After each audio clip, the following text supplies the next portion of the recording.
Odo ye Majingwani dono o dia danse se odo ye hallelujah odo ye. Praise the Lord. Hallelujah. Every year you see the body of people accept. Chaya, the Amay saying dinner solo, now, yeah, dog.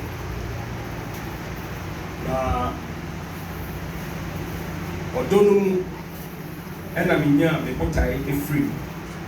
AP, brotherly love. Hallelujah. Dog. Now, and no scripture reading, you know. And by Mark chapter 12, verse 29 to 31. And a number verse also, and Romans 13:8. But you're making kind scripture reading, you know. But you're waiting up one man and Mark Mark chapter 12, verse 29 to 31. Mark chapter 12. Mark was some continue being no Jimodu no Krogosia Sabako. Mark chapter 12, verse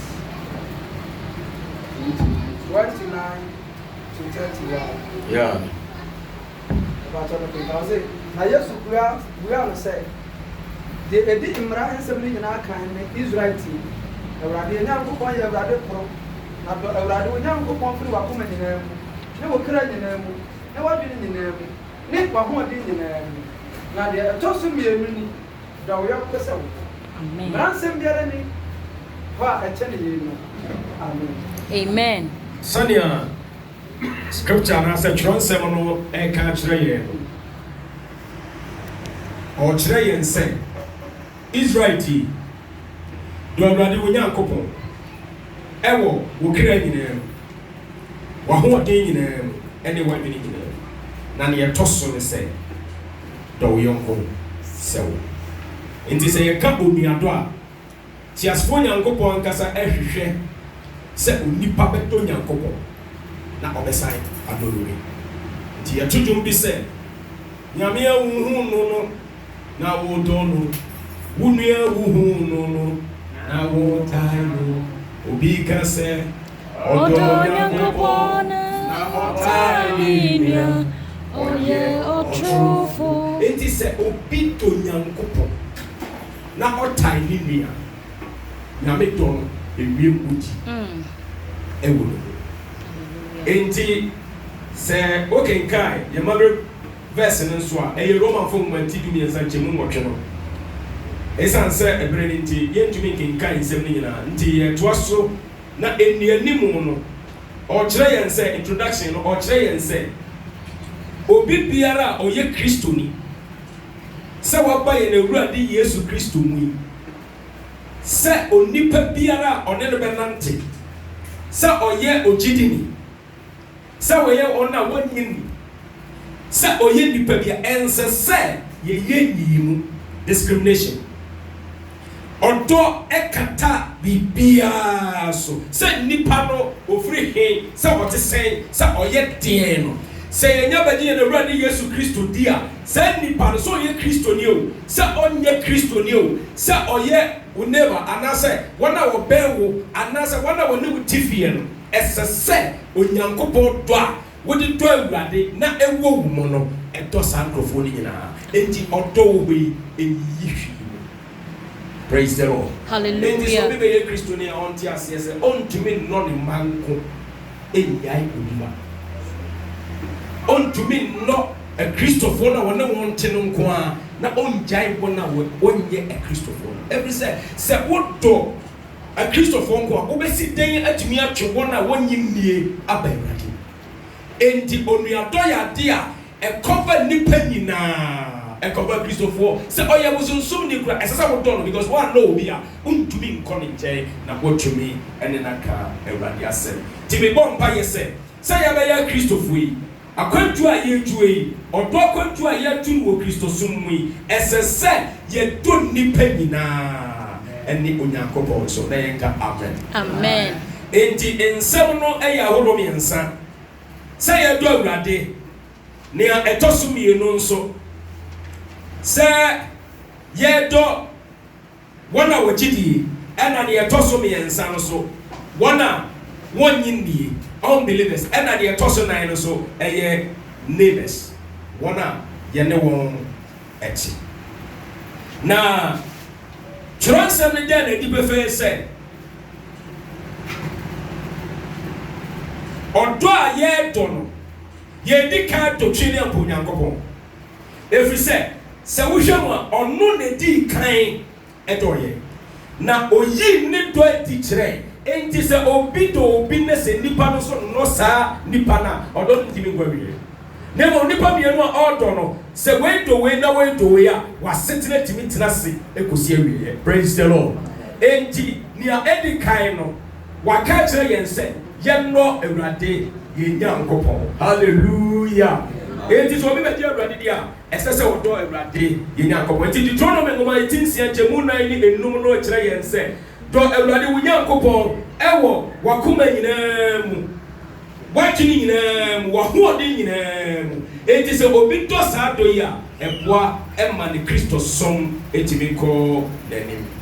Sɛ woyɛ n'Awurade Yesu Kristo a bra ɔhyɛ n'ahyɛdeɛ a ɛyɛ kɛse anaasɛ ɛsɔ no ɔkyerɛ mu sɛ ɛsɛ sɛ onipa ɛdɔ ahyɛdeɛ di kan a Yesu Kristo ɛhyɛ yɛ ne sɛ ɛsɛ sɛ yɛdɔ yɛn ho.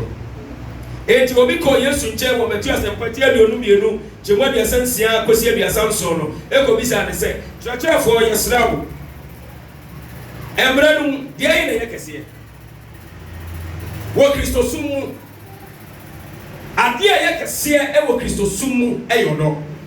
Enti Yesu ka kyerɛ ne sɛ dɔ wo yɔnko sɛ wo na wei ɛna ewie mmara no nyinaa so edi na dɔ Awurade Onyankopɔn. Enti sɛ obi ba Kristo som ne sɛ oni dɔ a mmara nsɛm no oni so the commandments no oni so. Enti ɔhyɛ ɔkɔmade anaasɛ ɛyɛ ahyɛdeɛ sɛ obi biara a ɔbɛ Awurade nkyɛn no ɛsɛ sɛ ɔdɔ Awurade na ɔdɔ ne nua nso. Deɛ ɛtɔ so mmienu ɛbɛrɛ ne nti na yɛtwitwa so mesrɛ mo deɛ ɛtɔ so mmienu ɛsɛ sɛ yɛdɔ agyidifoɔ wɔn a wɔbɛgye Yesu Kristo adi. Ɛtɔ da bi a obi wɔ hɔ no ɔwɔ dɔ bɛ Nyankopɔn nanso ɔni dɔ ma ne nua Kristoni a ɔne ne te. Enti naano Yesu ɛkasa na ɔka sɛ monɔ nipa nyinaa ɛnkanka agyidifoɔ fiefoɔ. Yɛn a yɛte yi mmerɛ bi akyɛ kakra na mewɔ niwtafo ɛna maame bi ba asɔre na mmabaa bɛɛ mmiɛnsa na nnan maame ne yɛ Kristoni wagye Nyame adi but ahokyere nti na tenaeɛ no ɛnyɛ papa. Maame no ntoma na ɔde ba asɔre no sɛbe da biara no kyɛ sɛ bɛɛ bosome deɛ na nnoa na ɔde ba na mmabaa no mmienu no yɛ ɔmka wɔn tiri pa ho na ɔsere maame. Enti almost na baako kasa maame wei deɛ da biara ntoma koro ya na ɔde ba asɔre ti asɛm no ɛfa baso na mekɔ na mekɔ bisa wɔn sɛ so ohun sɛ ntoma koro na da biara ɔde ba asɔre no ɛdɛn na wayɛ wanwe sɛ yɛdɔ yɛ nua no mu a nea yɛyɛ a ɛboa yɛn no yɛyɛ ma yɛ nua. Enti na Yesu pɛ sɛ ɔka kyerɛ agyinifoɔ no nyinaa sɛ bere biara a wodɔ wo ho no deɛ woyɛ ma wo ho deɛ wosusu ma wo ho deɛ woyɛ ma sɛbe wode wo ma no wotumi yɛ ma agyini ne bi nso ɛma no yɛ yie. Enti yɛbɛyɛ Kristofoɔ sɛ yɛanɔ yɛn nuanom agyinifoɔ no nso a mmerɛ bia nneɛma kɔkyew nneɛma kɔbasaa na mebɔ mpa yɛ sɛ obi biara a wagye yɛn Awurade Yesu Kristo adi no bɛhunu sɛ ɔbɛdɔ Nyankopɔn na ne nua gyidi ni a ɔne ne te asɔmfie wɔ no nso ɔbɛdɔ no. Sɛ wodɔ wo nua ɔnka bibi bɔne ɛmfa wo nua no ho. Hallelujah. Amen. Ɔsɔfo Peter nso ɛka asɛm bi ɔse Peter mo edi kan timienu nchemu do nso no ɔse ɛsɛsɛ yɛde obuo ɛma obi bia na yɛdotɔ yɛnuanom ɛne agyirifoɔ nso na yɛde nidie nso ɛma ɔhene. Praise the Lord. Sɛ wodɔ obi a wode nidie ma, sɛ wonnɔ obi a wonni nini. Enti sɛ obi a no Nyankopɔn ɔntimi mfa nidie a ɛsɛ sɛ wɔde mma Nyankopɔn no ɛma no. Saa pɛpɛ so na sɛ wonnɔ wo nua gyidi ni a womfa obuo ɛne nidie ɛmfa ma no. Na mmom sɛ yɛdodɔ yɛn ho a yɛdi yɛn ho ɛmu. Enti ɛtɔda bi a wobɛduru akristofoɔ mu na ntɔkwa na nneɛma basabasa fi aseɛ. Ade nti a sɛ yɛdɔ yɛn ho a anka yɛnkeka na yɛnhuhu yɛn ho yɛn ho. Enti Peter se yɛnnɔ Nyankopɔn, yɛnnɔ yɛn nuanom believers agyidifoɔ no yɛnnɔ wɔn na ɔhene nso yɛmfa nidie ɛmfa ma. Ɔdɔ yɛ adeɛ ho hia because ɔdɔ wo nua wɔnka ne ho asɛm. Na sɛ yɛde aba akristofoɔ mu nipa mmienu mmiɛnsa hyia na yɛka yɛn nua no asɛm. Nya asɛm a yɛka ma na hyɛ Nyame anuonyam mu. Ɔdɔ na ɛni hɔ nti asɛm a yɛka ne nyinaa yɛ nea yɛka yɛn nua no akɔfɔ. Na ɛnna awia yi ɛpɛ sɛ mema nipa atwa hyia nyinaa hunu sɛ Nyame hwehwɛ ɔdɔ a yɛbɛdɔ yɛn nua no. Na yɛdɔ yɛn nua no a yɛntumi yɛwɔ bɔne. Hallelujah. Ɛna wɔn a wɔnyi ne yɛn so ɛsɛ sɛ yɛdɔ wɔn. Deɛ ɛtɔ so mmiɛnsa no unbelievers ɛsɛ sɛ yɛdɔ wɔn. Adɛnti na ɛsɛ sɛ yɛdɔ wɔn. Sɛ yɛanɔ wɔn a wɔnyi ne yɛn no a yɛntumi mfa wɔn mma Kristo Yesu n'ase. Obi a wotan no wobɛdɛ waka Nyame asɛm akyerɛ no.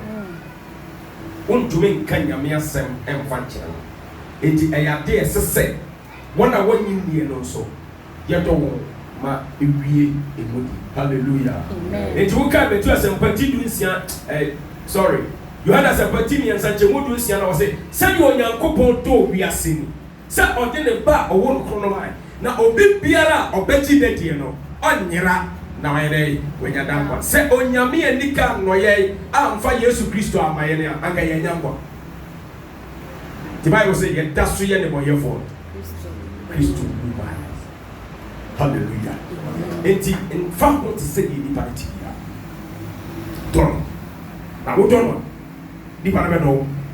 Ɛno a meba interview na mebanifo bisam sɛ nipa a ɔnyɛ asɔre no wɔ keke nipa tiri bo ɔyɛ nneɛma basabasabasa na saa nipa ɛne yɛde wakɔ sɛ kɔne ne nkɔyɛ adwuma ɛkwan bɛɛ na wobɛfa so a wone ne bɛyɛ adwuma ɔmo kɛyɛ na mesere kakra mesere wɔ me tiri mu no na mesɔre na mese saa nipa na ɔnyɛ no ɛrejɛte no sɛ wo rejɛte saa nipa no paa w'adwuma no bɛyɛ den ne mu dɔ no nea ɔyɛ ne nyinaa mu no yɛdɛ dɔ no na kye no fa no bata wo ho na wobɛwu sɛ mokɔ no na wokyerɛkyerɛ no na wotu no fo na wobɔ mpayɛ ma no ɔbɛba bɛyɛ nipa papa a wode ne yɛ biribi a bɛdɛ. Hallelujah. Praise the Lord. Hallelujah. Enti ɛsɛ sɛ yɛdɔ saa nkurɔfoɔ no nso.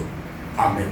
Ɛna deɛ yɛtwa toɔ no nso wɔn a yɛne wɔn ɛte yɛ neighbors. Ɛtɔ da bi wɔ hɔnom a nokorɛ yie sɛ nipa bi wo ne ne te a woahwɛ yi a ɔdɔ koraa wontumi nnɔ no bi because ne nneyɛ ɔne wobɛko ɔne wobɛyɛ biribiaa nneyɛ ne adeɛ a ɔbɛyɛ no ɛma wokɔn no koraa sɛ wobɛdɔ no nanso sɛ woabɛyɛ ogyidi ne yie na wodɔ Nyankopɔn na wodɔ agyidifoɔ yi nea wo ne ne te no nso ɛsɛ sɛ woyɛ bɛyɛ wodɔ no na mepɛ sɛ ɛberɛ no nti mepɛ sɛ yɛhwɛ adeɛ kakraa bi ɛwɔ aberanteɛ bi ho na yɛde yɛ asɛm bi si nyɛ saa aka me 1 minute anyɛ saa papa bɛbɔ dɔ agu so sɛ yɛhwɛ aberanteɛ David ne Jonathan a wɔayɔnkofa a ɔfaeɛ ɔdɔ a ɛdii mu hene kɛseɛ sɛ wokenkae 1 Samuel chapter 18 verse 1 ɛfi baako kɔ no a aberanteɛ bi a yɛfrɛ no Jonathan David kɔɔ Saul fie ɔhene Saul fie na Jonathan hu David no Bible sɛ ne ɔdɔ no na koma ɛkyekyere no ho na ɔdɔ no wie yɛ no David ɛne Jonathan yɛ apam ɔdɔ no nti na saa apam na ɔyɛɛ no Bible sɛ Jonathan wore no coat na n'ataadeɛ ne robe anaasɛ ne dress ɔwɔ ma David ɛna ɔde ne Saul ne sekan ɛka ho ɛna ɔde roba ɛbɔ abɔsoa ɛbɔ mu no so ɔde kan ne ho ɔde ne bow ɛka ne ho ɛna ɔde ne tadua anasɛ shield deɛ yɛde kɔko a yɛde gye pia ne ayi no ne kataboɔ ɛso ka ho aha me kenkan na hunkuku bɛduru mi sɛ na Jonathan ɛyɛ Saul ne babani na nanka Saul wu a Jonathan ne bɛdi adeɛ nanso ɔdɔ na bɛda wɔde David ntam no Jonathan hande over na de deɛ no ɔhande no over ɛde ma David inse sɛ ka Saul wu obɛdi adeɛ no Saul wu yɛ no ɛyɛ David ne bɛdi adeɛ hallelujah so it is obi do obi a adeɛ yɛ ne deɛ no otimi de ma obi a onni no na dako pekro obi ho no obetimi de saa deɛ na yɛ dɛ ama nti yɛbɔ mpa yɛ sɛ mebre na so nti yɛbɔ mpa yɛ sɛ yɛbɛte nneɛma bi ase ama yɛtumi adɔ yɛn ho ama obi adɔ no atena hɔ amen amen